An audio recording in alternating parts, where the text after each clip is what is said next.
کعبہ کے بدر الدجا، طیبہ کے شمس ضحا، مصطفیٰ جان رحمت، شمع بزم ہدایت، میر چرخ نبوت، گل باغ رسالت، شہر یار ارم، تاجدار حرم، طیبہ کے ماہ تمام، جملہ رسل کے امام، جناب محمد الرسول اللہ صلی اللہ تعالی علیہ وآلہ وسلم کے جمال جہاں آرا کی تابانیاں اور جلوہ سامانیاں، عاشقوں کے ذوق کی تسکین، قلب کا قرار، روح کی ٹھنڈک اور ایمان کی تازگی ہیں۔ اللہ تعالیٰ نے رسول خدا صلی اللہ علیہ وسلم کو وہ جمال و حسن عطا کیا تھا کہ جو ایک بار دیکھ لیتا وہ دیکھتا ہی رہ جاتا، اور حضور علیہ السلام کے جسم مبارک کے جس حصے پر اس کی نگاہ پڑ جاتی ساری زندگی اس کو یاد رکھتا کہ حضور علیہ السلام کے جسم کا فلاں حصہ میں نے دیکھا تو وہ کیسا تھا۔ ایسی چمک، ایسی دمک، ایسی رعنائی عطا فرمائی تھی کہ دیکھنے والے کہا کرتے ہیں اللہ اللہ، خدا یاد آتا ہے دیکھ کے صورت تیری۔ جن خوش نصیب لوگوں نے رسول اللہ صلی اللہ علیہ وسلم کی حسن و جمال کو بیان کیا، حضور کے شمائل کو بیان کیا، ان میں ایک عورت جو شہری زندگی سے، تہذیب و تمدن سے بڑی دور جا کر رہا کرتی تھی، غاروں اور پہاڑوں کے درمیان اس نے چھوٹا سا گھر بنا رکھا تھا، اور وہاں سے قافلے گزرتے تھے، وہ قافلے والوں کو پانی پلاتی، کھانا کھلاتی اور ان کی خدمت کیا کرتی تھی۔ نام اس خوش نصیب ترین خاتون کا سیدہ ام معبد رضی اللہ تعالی عنہا ہے۔ تو حضور سید عالم صلی اللہ علیہ وسلم اپنے ساتھیوں کے ساتھ مل کر جب ہجرت فرما رہے تھے غار ثور تک، تو ابو بکر صدیق اور رسول اللہ صلی اللہ علیہ وسلم دو تھے۔ جب حضور غار ثور سے نکل کر آئے تو حضور علیہ السلام کے دیگر ساتھی بھی آپ کے ساتھ مل چکے تھے۔ جب ان کو بھوک محسوس ہوئی تو ام معبد کے بارے میں رسول اللہ نے فرمایا، ابو بکر ام معبد سے کہو کہ ہمیں کھانے کے لیے کوئی چیز بیچ دے، فروخت کر دے۔ انہوں نے عرض کی کہ میں آپ پر قربان کر دیتی، لیکن ہمارے گھر میں آج کچھ بھی نہیں ہے۔ حضور علیہ السلام نے فرمایا ابو بکر اس سے کہو کہ تیرے گھر میں جو بکری بندھی ہوئی ہے یہ ہمیں اجازت دے، ہم اس کا دودھ دھو لیں۔ عرض کی یہ اگر دودھ دینے کے قابل ہوتی تو میرا خامد اس کو چرانے کے لیے اپنے ساتھ ضرور لے جاتا، یہ چرتی بھی نہیں ہے، یہ بس ہڈیاں ہی ہڈیاں رہ گئی ہیں۔ حضور علیہ السلام نے ارشاد فرمایا اگر تو کہے تو ہم دھو کے دیکھ لیں۔ عرض کی کہ حاضر ہے۔ جب حضور علیہ السلام نے تھنوں کو ہاتھ لگایا وہ بکری جان گئی کہ رحمت للعالمین صلی اللہ علیہ وسلم کے ہاتھ میرے تھنوں کو لگے ہیں۔ تھن بھر گئے دودھ کے، اس نے اپنی ٹانگوں کو چوڑا کر دیا۔ نبی پاک علیہ السلام نے فرمایا ام معبد بڑا برتن لاؤ۔ اب بڑا برتن لایا گیا، رسول اللہ صلی اللہ علیہ وسلم نے سب کو پلایا، ام معبد کو بھی پلایا، پھر خود نوش فرمایا۔ پھر نبی پاک علیہ السلام نے دودھ دھویا اور پھر دوبارہ اس برتن کو رکھ دیا ام معبد نے۔ اب حضور علیہ السلام تو چل گئے، جب خامد آیا تو کہا ام معبد میری کلی کی قسمت لگتا ہے کہ بدل چکی ہے،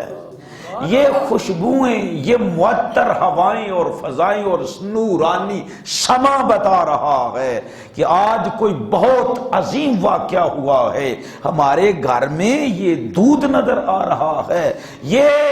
چہل پہل ہماری بری قسمت بدل کر یہ خوش قسمتی کی طرف سفر کر چکی ہے، بتا آج کیا ہوا ہے؟ تو وہ کہتی ہے کہ یہاں سے حضرت مبارک گزرے ہیں، نام تو آتا نہیں تھا، بس آپ کا نام رکھ لیا کہ وہ مبارک آئے تھے اور ان کے ساتھ آپ کے ساتھی تھے۔ اس نے حضور علیہ السلام کا حلیہ بیان کیا۔ آج تک شہری تہذیب یافتہ بڑے بڑے علماء، معلمین، علماء حدیث، علماء تاریخ معبد کے جملوں پر اپنی فصاحت و بلاغت کو قربان کرتے ہیں کہ اتنی فصیح اللسان وہ عورت تھی، قربان جائیں سبحان اللہ، کس انداز میں، اچھوتے انداز میں نبی پاک علیہ السلام کے حسن و جمال کو بیان کیا۔ یہ انہی کا حصہ ہے، حالانکہ جناب صلی اللہ علیہ وسلم زیادہ دیر تو ان کے ہاں نہیں ٹھہرے تھے، چند لمحے ٹھہرے، تو آپ خود اندازہ کریں ذوق کے ساتھ داد دیتے ہوگے حضرت سیدہ ام معبد رضی اللہ تعالی عنہا کو کہ آپ نے کس طرح نبی پاک علیہ السلام کا حسن و جمال اپنے جملوں میں لے کر آئی۔ اس نے کہا اے میرے شوہر نامدار، رأیت رجلا ظاہر الوضاءۃ، میں نے آج ایسے شخص کو دیکھا ہے جس کا حسن چھپا ہوا نہیں، نمایاں اور واضح تھا۔ ابلج الوجہ، چہرہ مبارک حشاش بشاش تھا، حسن الخلق، آپ کو سر سے لے کر قدموں تک تخلیق کے اعتبار سے دیکھا جائے، خلقت کے اعتبار سے تو آپ سب لوگوں میں بے مثل و بے مثال تھے۔ ایسا حسن میں نے کبھی نہیں دیکھا جو حضور کے سر سے لے کر قدموں تک نبی پاک علیہ السلام کے جسم مبارک میں تھا۔ وسیم قسیم، خوب رو تھے اور حسین و جمیل تھے۔ فی عینہ داج، یوں لگتا تھا کہ ان کی مبارک آنکھوں میں ابھی ابھی سرما ڈالا۔ وفی اشفارہ وطف، نبی پاک علیہ السلام کی پلکوں کے بارے میں کہا مبارک کی پلکیں لمبی تھیں۔ دیکھیں چند لمحوں میں نظریں کہاں کہاں جم گئی ہیں چہرہ مصطفیٰ پر، ہاتھوں پر، بینی مبارک پر، سر مبارک پر، آپ اندازہ کریں۔ اور کہا وفی صوتہ سہل، نبی پاک علیہ السلام جب مبارک گفتگو کرتے تھے تو آپ کی آواز گونجدار باروب ہوتی۔ وفی عنقہ سطع، ان کی گردن کو دیکھا تو نہایت چمکدار تھی۔ وفی لحیتہ کثاثہ، نبی پاک علیہ السلام کی داڑھی مبارک کے بارے میں ام معبد کہتی ہیں میرے خامد، اس مبارک کی داڑھی مبارک جو ہے وہ گنی تھی۔ ازجو اکرن، دونوں ابروؤں کو میں نے دیکھا تو ایسے جیسے کمان کی طرح لمبے ہوتے ہیں۔ ان سمت فعلیہ الوقار، میں نے ان کو خاموشی کی حالت میں دیکھا تو وقار ان پر، شان و شوکت ان پر، اپنی جان کو قربان کر رہی تھی۔ جب خاموش ہوتے تو باوقار، بعض لوگ خاموش ہوئیں تو اچھے نہیں لگتے، اور بعض کلام کریں تو بندہ کہندا ہو یا تو نہ ہی بولدا تے اچھا سی۔ جب خاموش ہوتے تو وقار ان پر اپنی روح کو قربان کرتا نظر آتا۔ وَإِن تَكَلَّمَ سَمَاهُ وَعَلَاهُ الْبَهَارِ، حضور علیہ السلام جب گفتگو فرماتے تو چہرہ مبارک پر نور حویدہ نظر آتا اور چہرہ بارونق ہو جاتا تھا جب آپ کلام فرماتے تھے اجمل الناس ابہاء من بعید، جب کوئی دور سے مبارک کو دیکھے، سبحان اللہ، دور سے دیکھے تو سب لوگوں میں زیادہ حسین و جمیل اور باروب نظر آئیں، سبحان اللہ، دور سے دیکھیں تو سب سے سونے، سب سے اچھے، سب سے سچے، سب سے جمیل، سب سے زیادہ باروب نظر آئیں۔ سبحان اللہ، بعض لوگ دور سے اچھے نظر آتے ہیں لیکن جب قریب ہوتے ہیں تو ان کے چہرے کا ایک ایک پھکا پن نظروں کے سامنے آ جاتا ہے اور آدمی کہتا ہے یہ تو مجھے بڑا خوبصورت لگ رہا تھا، قریب سے دیکھا ہے تو چہرے کے رنگت، چہرے کا ایک ایک عیب جو ہے وہ کھل کر نگاہوں کے سامنے آ گیا ہے۔ دور سے اچھے لگتے ہیں لیکن قریب سے سونے نہیں لگتے ہیں، کوجے لگتے ہیں۔ لیکن وہ ام معبد کہتی ہیں کہ جس مبارک کو میں نے دیکھا ہے وہ احسنہ وہ احسنہ وہ اجملہ من قریب، جب کوئی ان کو قریب سے دیکھے تو کہے ان کا حسن، ان کا جمال تو بے مثل ہے اور بے مثال ہے۔ دور سے بھی بے مثل ہیں اور قریب سے بھی بے مثال ہیں۔ اللہ اللہ حلو المنطق، جب سرکار کلام فرماتے وما ينطق عن الهوى ان هو الا وحی یوحی، کہ ہونٹوں سے جب آواز کانوں تک پہنچے تو رس گھلے، تو رس حلو المنطق، آپ کے مبارک جملوں میں، آپ کے کلام میں شہد سے بڑھ کر مٹھاس، شہد سے بڑھ کر مٹھاس، اللہ اکبر، فصلاً جملے، الفاظ واضح واضح، ہر کوئی سمجھ جائے، ہر کوئی سمجھ جائے، لا تذر ولا حاضر، کوئی ایک جملہ بھی بے فائدہ اور بہودہ نہیں، بےہودہ نہیں، سب جملے با کمال، کمال ہی کمال ہے۔ اللہ اکبر، کأنَّ منطقہ خرزات نظم،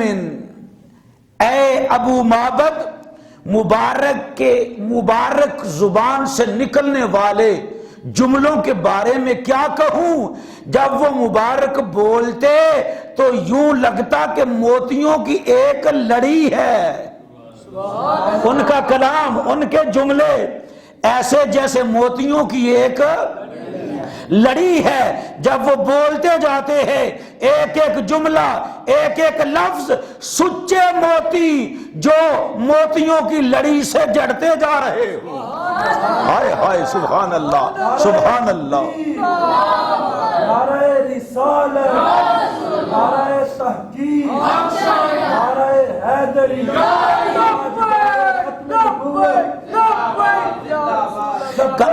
لبیک لبیک یا رسول اللہ، لبیک